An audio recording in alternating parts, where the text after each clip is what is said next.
नमस्कार, India voice देख रहे हैं आप। मैं हूं आपके साथ दीक्षा चौधरी। बुलेटिन की शुरुआत करते हैं इस वक्त की बड़ी खबर के साथ। बिहार सरकार में बड़ा उलटफेर हुआ है। जीतन मांझी के बेटे ने मंत्रिमंडल से इस्तीफा दे दिया है। बिहार सरकार से संतोष सुमन ने इस्तीफा दिया है। अल्पसंख्यक कल्याण मंत्री के पद से उन्होंने ये इस्तीफा दिया है। तो आपको बता दें, इस वक्त की बड़ी खबर आपके साथ साझा कर रहे हैं।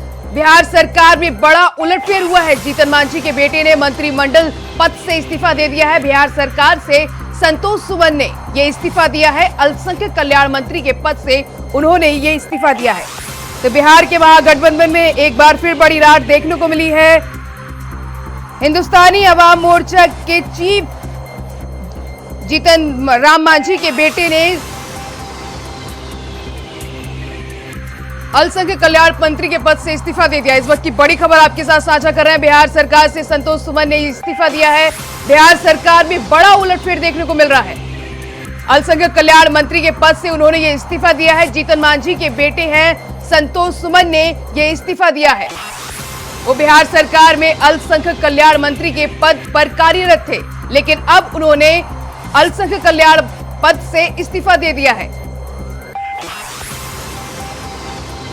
तो इस वक्त की बड़ी खबर आपके साथ साझा कर रहे हैं। बिहार सरकार से संतोष सुमन ने इस्तीफा दिया है। जीतन मांझी के बेटे ने मंत्रिमंडल पद से इस्तीफा दे दिया है।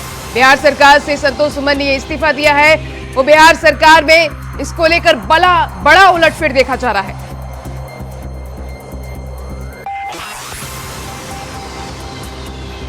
तो बिहार के महागठबंधन में एक बार फिर बड़ी रार देखने को मिल रही है। जीतन मांझी के बेटे ने अल्पसंख्यक कल्याण मंत्री के पद से इस्तीफा दे दिया है। बिहार सरकार से संतोष सुमन ने यह इस्तीफा दिया है। वो अल्पसंख्यक कल्याण मंत्री के पद पर कार्यरत थे, लेकिन अब आज उन्होंने मंत्री पद से इस्तीफा दे दिया, जिसको लेकर अब बिहार सरकार में राजनीति भी शुरू हो गई है। तो इस वक्त की बड़ी खबर आपके साथ साझा कर रहे हैं। जीतन मांझी के बेटे ने मंत्रिमंडल पद से इस्तीफा दे दिया है। बिहार सरकार से संतोष सुमन ने यह इस्तीफा दिया है। वो अल्पसंख्यक कल्याण मंत्री के पद पर कार्यरत थे, लेकिन अब उन्होंने इस पद से इस्तीफा दे दिया है।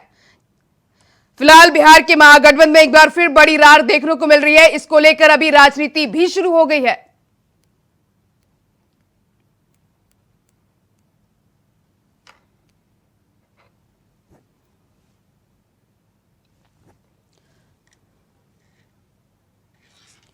वहीं इस खबर पर ज्यादा जानकारी के लिए हमारे संवाददाता सुनील चौहान न्यूज रूम से लाइव जुड़ चुके हैं। सुनील, 24 को मंत्रिमंडल की सभी बैठक होनी है पटना में, विपक्ष के साथ बैठक होनी है, लेकिन उससे पहले इस खबर को लेकर इस खबर क्या मायने निकाले जा रहे हैं? बिल्कुल, जिस प्रकार से दीक्षा मैं आपको बता दूं, इस खबर के बहुत बड़े मायने हैं। अगर कहा जाए बीजेपी के लिए खबर तो एक लड्डू लेकर आई है, क्योंकि देखा जा रहा है कि 23 तारीख को जिस प्रकार से महागठबंधन की बहुत बड़ी बैठक होने वाली थी, जिसमें विपक्ष के तमाम बड़े नेता इसमें शामिल होने थे, और जीतन राम मांझी के बेटे संतोष मांझी का एक तरह से जाना पार्टी से ये बहुत बड़ी जेडीयू के लिए लॉस माना जा रहा है। और ये देखा जो गठबंधन होता उनके लिए बहुत बड़ा लॉस माना जा रहा था, क्योंकि जीतन राम मांझी 50 साल से ज्यादा का राजनीतिक अनुभव रखते हैं, कई बार बड़े मंत्री रहे हैं, हालांकि वो बीजेपी के साथ भी उनका अलायंस रहा है।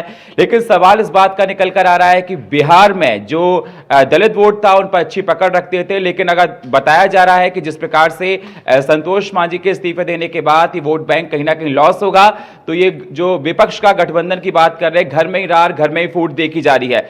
सबसे बड़ा सवाल इस बार का निकल कर आ रहा है। और दूसरी बात इसमें यह निकल कर आ रही है कि बताया जा रहा था कि जीतन राम मांझी अमित शाह से मिले हैं कुछ देर पहले, और बताया जा रहा था कि जीतन राम मांझी अब बीजेपी में शामिल हो सकते हैं आगे चलकर। इस प्रकार के कयास लगाए जा रहे हैं। लेकिन अगर देखा जाए तो विपक्ष जो एकता दिखाई जा रही थी 23 तारीख को होने वाली पटना की मीटिंग में, अगर बात की जाए, चाहे वो केजरीवाल हो, मल्लिकार्जुन खड़गे हो, राहुल गांधी हो, सभी लोग सम्मिलित होने वाले थे उस मीटिंग में और होंगे भी। लेकिन जीतन राम मांझी का ना होना, उनके बेटे का ना होना, तो कहीं ना कहीं जो एक विरोधी तैयार हो रहे थे मोदी सरकार के लिए, विपक्ष तैयार हो रहा था 2024 के इलेक्शन को लेकर, उसमें कहीं कहीं ना कहीं सेंध लगती हुई नजर आ रही है। और सबसे बड़ा सवाल दीक्षा इसमें यह भी निकल कर आ रहा है कि दलित वोट बैंक बहुत बड़ा रोल रखता है बिहार में। खासकर चिराग पासवान पहले से ही देखा जा रहा है कि बीजेपी के सपोर्ट में रहते हैं। जीतन राम मांझी का सपोर्ट ये कहीं ना कहीं बीजेपी के लिए खुशखबरी लेकर आया है। अब ये देखना होगा क्या कुछ निकल कर आ रहा है। भाई संतोष मांझी की तरफ से कहा जा रहा था कि जेडीयू लगातार उनसे कह रहा था कि आप पार्टी में विलय कीजिए और हमको उस पर विलय कीजिए, लेकिन वो इस बात से राजी नहीं थे। लगातार इस पर उन पर प्रेशर डाला जा रहा था, जिसको लेकर उन्होंने इस्तीफा दिया। अब आगे क्या कुछ निकल कर आता है, जोर आजमाइश लगातार देखी जा रही है। लेकिन हां, संतोष मांझी के निकलने के बाद, रिजाइन करने के बाद, जाने के बाद कहीं ना कहीं ये मैसेजिंग जाएगी दलित समाज में, तमाम तरह के सवाल खड़े होंगे और आने वाले 2024 के इलेक्शन में कहीं ना कहीं जो पूरा विपक्ष तैयार हो रहा है उनके लिए खतरे की घंटी है। दीक्षा, सुनील, ये अचानक से संतोष सुमन का इस्तीफा देना ये किस तरह के मायने निकालता है? और दूसरा, कुछ दिन पहले उन्होंने अमित शाह से भी मुलाकात की थी। बिल्कुल, मैं आपको बता दूं, जीतन राम मांझी जो बेटे हैं संतोष मांझी, वो जीतन राम मांझी पहले ही क्या कहते हैं अमित शाह से मुलाकात कर चुके हैं। और मैं आपको बता दूं, जीतन राम मांझी मुख्यमंत्री रह चुके हैं बिहार के, बहुत अच्छा अनुभव रखते हैं, कोई छोटे मोटे नेता नहीं है। कई बार के मंत्री हैं, एमएलए रह चुके हैं, एमपी रह चुके हैं, कई मंत्री पद संभाल चुके हैं। 50 साल से ज्यादा का अनुभव रखते हैं वो। और उनका मिलना अमित शाह के साथ, जब वो मिले थे तभी बहुत सारी बातें सामने निकल कर आ रही थी। और ये बिल्कुल कयास लगाए जा रहे हैं कि ये बीजेपी के लिए, मैंने आपको पहले ही बताया था, उनके लिए खुशखबरी है। आगे अगर कहा जाएगा जिस प्रकार से, अगर सबसे बड़ा सवाल इस बात का निकल कर आ रहा है कि जो महागठबंधन देखा जा रहा, तैयार हो रहा है, विपक्षों का कह रहे हैं कि हम सब लोग इकट्ठे होंगे 23 तारीख को पटना में, और उसमें ये सेंध लगती हुई उठापटक चल रही है, तो कहीं ना कहीं ये उनका घर ही टूटता हुआ नजर आ रहा है और ये बीजेपी के लिए खुशखबरी हो सकती है। लेकिन जो दलित वोट, बहुत बड़ा वोट माना जाता है बिहार में और कहा जाता है कि राजनीति को वहां डिसाइड करता है, उसको लेकर जीतन राम मांझी के बेटे संतोष मांझी का पार्टी से कहीं ना कहीं इस्तीफा देना बहुत सवाल खड़े करता है। और जो विरोधी है, मोदी सरकार के खिलाफ खड़े हो रहे हैं, उनके लिए कहीं ना कहीं कमजोर कड़ी साबित हो रहे हैं वो लोग। तो ये सवाल इस बात का निकल कर आता है, उनका इस्तीफा देना ये क्या इशारे दर्शाता है 2024 के इलेक्शन को लेकर। और दीक्षा, मैं आपको बता दूं, साथ ही साथ ये भी कयास लगाए जा रहे हैं कि क्या अब जीतन राम मांझी, जो देखा जाए संतोष मांझी के पिता हैं, बिहार के मुख्यमंत्री रह चुके हैं, अब वो क्या बीजेपी के साथ जाएंगे? और बिल्कुल, अगर वो बीजेपी के साथ जाते हैं तो दलित SC ST वोट है वो उनके पाले में जाएगा और 2024 में उनकी मजबूती और ज्यादा बड़ी होगी। बहुत बड़ी खबर है बिहार में जो राजनीति से आ रही है। हालांकि देखा जा रहा है कि नीतीश भी पहले अलायंस कर चुके हैं बीजेपी के साथ, और ये हम भी अलायंस कर चुका है बीजेपी के साथ। लेकिन एक तरह से फूट पड़ना, जो पहले ये लोग कह रहे हैं कि जिस प्रकार से मीटिंग में मिलने जा रहे थे, लगातार ये देखा जा रहा था सारे विपक्षी दल, चाहे वो मल्लिकार्जुन खड़गे की बात हो, हेमंत सोरेन की बात हो, चाहे वो अरविंद केजरीवाल हो, चाहे अखिलेश यादव हो, विपक्षी दल लगातार इसमें मीटिंग करने जा रहे थे, लेकिन उनके घर में ये फूट निकल रही है। तो कहीं ना कहीं बीजेपी के लिए खुशखबरी है। जो ये तैयार कर रहे थे कुनबा, उस कन्वे में फूट पड़ती हुई नजर आ रही है। तो अब ये बीजेपी के लिए फायदा होगा, क्योंकि SC ST वोट बीजेपी के पाले में जा सकता है अगर जीतन राम मांझी बीजेपी के साथ जाते हैं। और कहीं ना कहीं अगर नहीं जाते हैं तो एक मैसेजिंग पूरे बिहार में दलित वोटों के पास जा चुकी है कि संतोष मांझी ने इस्तीफा देने के बाद ये साबित कर दिया है कि उनकी उस पार्टी में नहीं सुनी जा रही थी। और जिस प्रकार से उन्होंने कहा कि उन पर ये मतलब प्रेशर बनाया जा रहा था कि हम का आप इसमें अलायंस करें, जेडीयू का विलय करें आप, जिसको लेकर वो राजी नहीं थे। दीक्षा, सुनील, तमाम जानकारी साझा करने के लिए आपका बहुत बहुत शुक्रिया। तो आपको बता दें, बिहार सरकार में बड़ा उलटफेर देखने को मिल रहा है। बिहार सरकार से संतोष सुमन ने इस्तीफा दे दिया है। अल्पसंख्यक कल्याण मंत्री के पद से उन्होंने ये इस्तीफा दिया है, तो जिसको लेकर अब राजनीति भी शुरू हो गई है।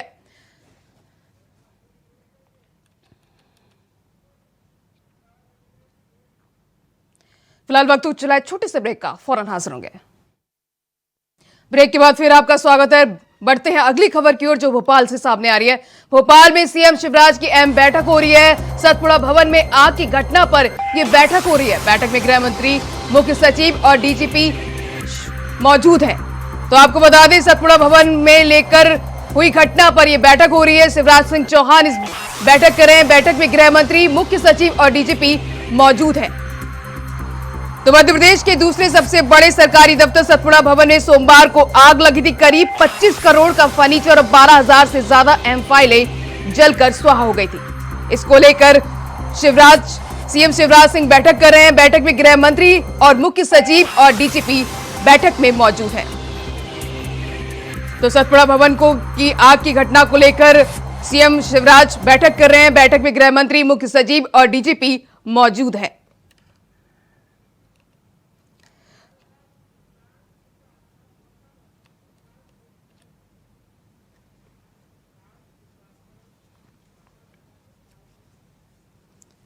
तो वही इस खबर में ज्यादा जानकारी के लिए हमारे संवाददाता प्रशांत श्रीवास्तव भोपाल से लाइव जुड़ गए हैं। प्रशांत श्रीवास्तव, इसको लेकर अभी क्या जानकारी निकल के सामने आ रही है?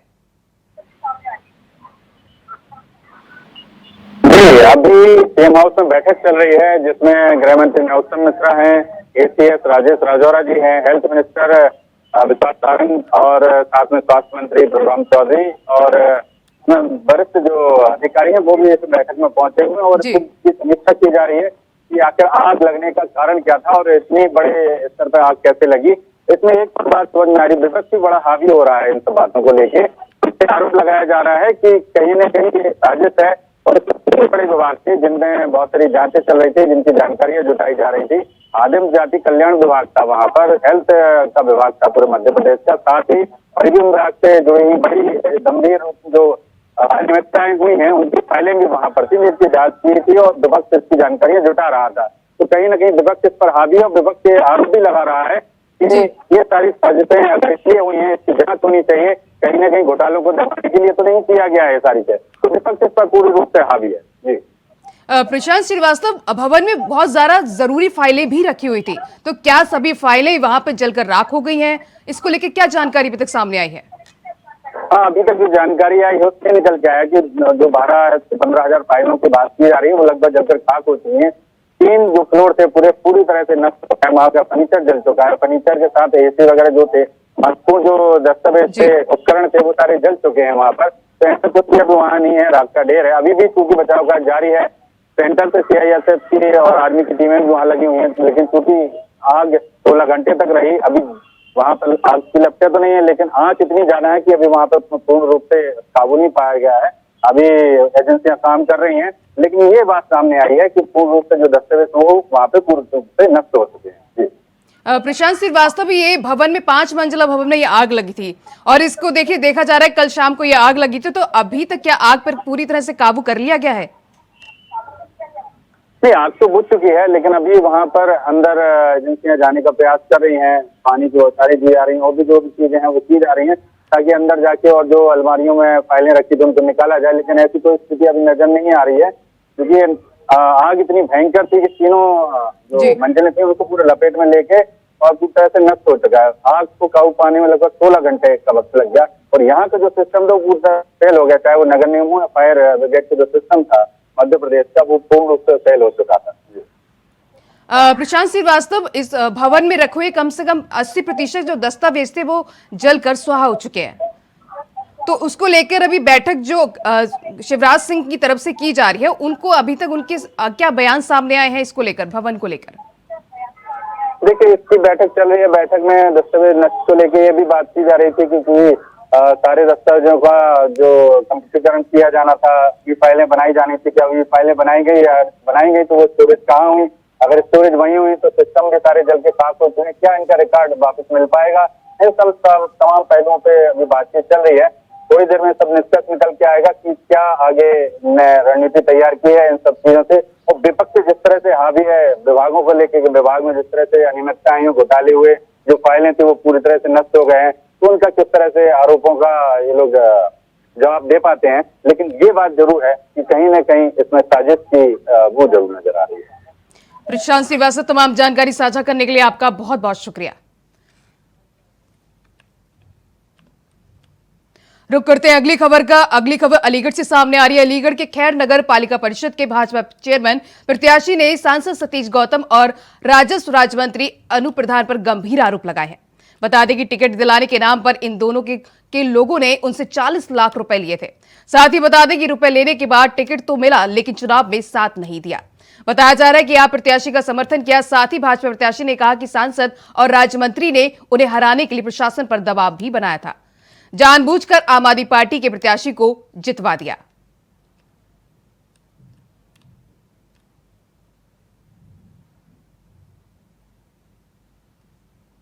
तो अलीगढ़ में बीजेपी प्रत्याशी ने गंभीर आरोप लगाए हैं। पैसे लेकर टिकट दिलाने का गंभीर आरोप लगाया है।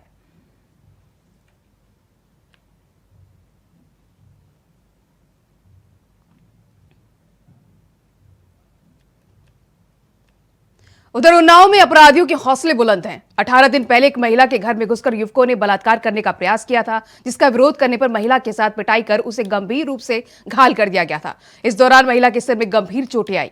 महिला ने थाने में मामला दर्ज कराया। वहीं पीड़िता ने अब अधिकारी पर कार्रवाई न करने का आरोप लगाया। न्याय की मांग को लेकर पीड़िता ने एसपी को लिखित में शिकायत पत्र भेजा, जिसमें जांच अधिकारी को बदलने की मांग की गई। हालांकि एसपी ने मामले का संज्ञान लेकर कार्रवाई करने के निर्देश दिए हैं। तो उन्नाव में 18 दिन पहले महिला के साथ दुष्कर्म करने का प्रयास किया गया था, जिस दौरान महिला ने विरोध करने पर उसके साथ पिटाई की गई। इस दौरान महिला गंभीर रूप से घायल हो गई। वहीं महिला ने थाने में मामला दर्ज कराया, जिसके आधार पर महिला ने अधिकारी पर कार्रवाई न करने का आरोप लगाया। वहीं पीड़िता ने अब न्याय के लिए एसपी से गुहार लगाई है। वहीं एसपी ने पीड़िता को न्याय के लिए निर्देश दिए हैं। उधर कन्नौज में ट्रैफिक नियमों की जानकारी के लिए गांधीगिरी हुई। बता दें कि पुलिस और परिवहन विभाग ने संयुक्त रूप से गांधीगिरी की। नियम तोड़ने वाले करीब 50 वाहन चालकों से गांधीगिरी की गई। साथ ही आपको बता दें कि एसपी कुंवर अनुपम सिंह और आरटीओ इज्जत तिवारी ने ट्रैफिक नियम तोड़ने वालों को रोककर फूलों की भेंट दी। साथ ही कहा कि आज समझने के लिए अभियान चलाया गया है, तो वहीं अगली चरण में नियम तोड़ने वालों पर कार्रवाई की होगी। बताया जा रहा है कि सदर पाल के चौराहे पर करीब 2 घंटे अफसर डटे रहे। तो कन्नौज में ट्रैफिक नियम को लेकर पुलिस सख्त है। नियम तोड़ने वालों को रोककर फूल भेंट किए गए। इस दौरान ट्रैफिक नियमों की जानकारी के लिए भी गांधीगिरी की तस्वीरें सामने आई। पुलिस और परिवहन विभाग की संयुक्त रूप से नियम तोड़ने वालों के फूल देकर उन्हें नियम समझाए।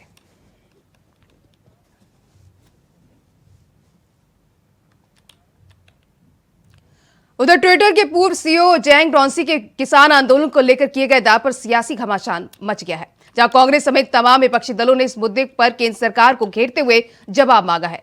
तो वहीं केंद्र सरकार ने डॉन्सी के दावे को सरासर झूठ करार दिया है। इतना ही नहीं, केंद्रीय मंत्री राजीव चंद्रशेखर ने आरोप लगाया कि डॉन्सी और उनकी टीम द्वारा भारत के कानून का लगातार उल्लंघन किया गया है।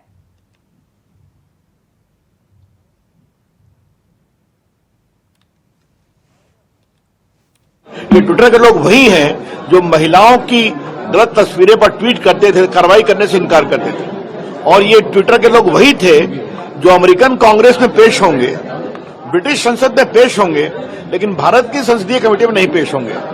तो ये न भारत का संविधान उस समय मानते थे, न भारत का कानून मानते थे। और सबसे बड़ी बात है कि हम लोगों ने कहा था कि आप अपने अकाउंट को वेरीफाई करिए। कई बार अनवेरीफाइड अकाउंट से पाकिस्तान से ट्वीट होता था जो आतंकवादियों के समर्थन में होता था। तो ये सब काम नहीं किया।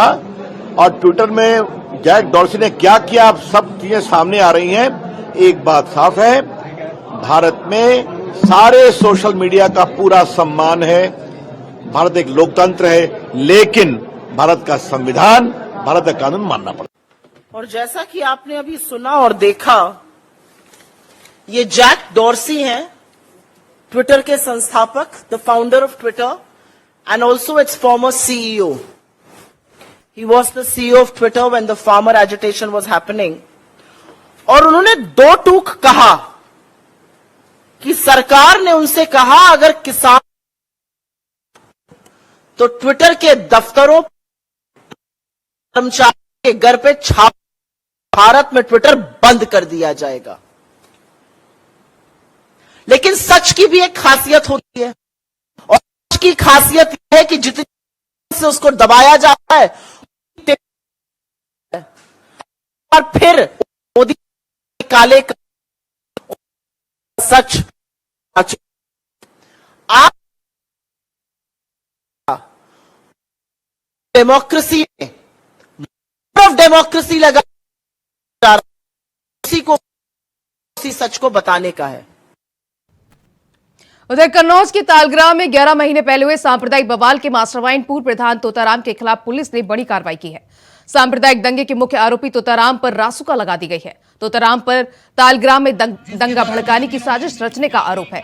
दरअसल तोताराम पर तालग्राम के मंदिर में गौवंश के अवशेष रखवाने और दंगा कराने का आरोप है। इस मामले में तोताराम के 4 साथी भी शामिल थे। उन चारों साथियों पर पहले से ही रासुका लगी हुई है। वहीं पुलिस तोताराम की करोड़ों की संपत्ति भी पहले से जब्त कर चुकी है।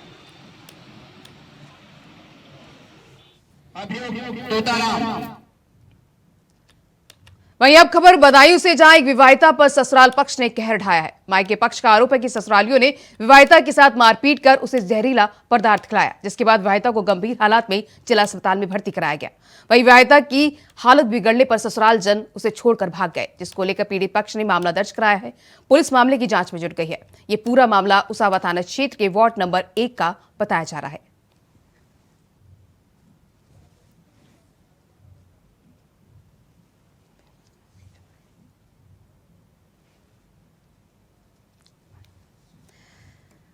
तो बदायूं में विवाहिता पर ससुरालियों ने कहर ढाया है, मारपीट कर उसको जहरीला पदार्थ खिलाया है, जिसके बाद विवाहिता को गंभीर हालत में अस्पताल में भर्ती कराया गया है।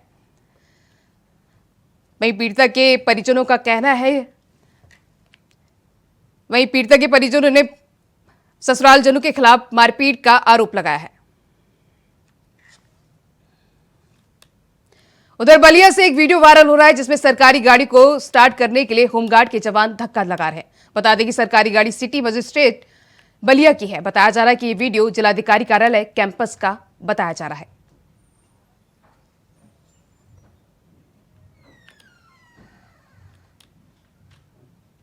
फिलहाल इस बुलेटिन में बस इतना ही। खबरें लगातार जारी हैं। नमस्कार।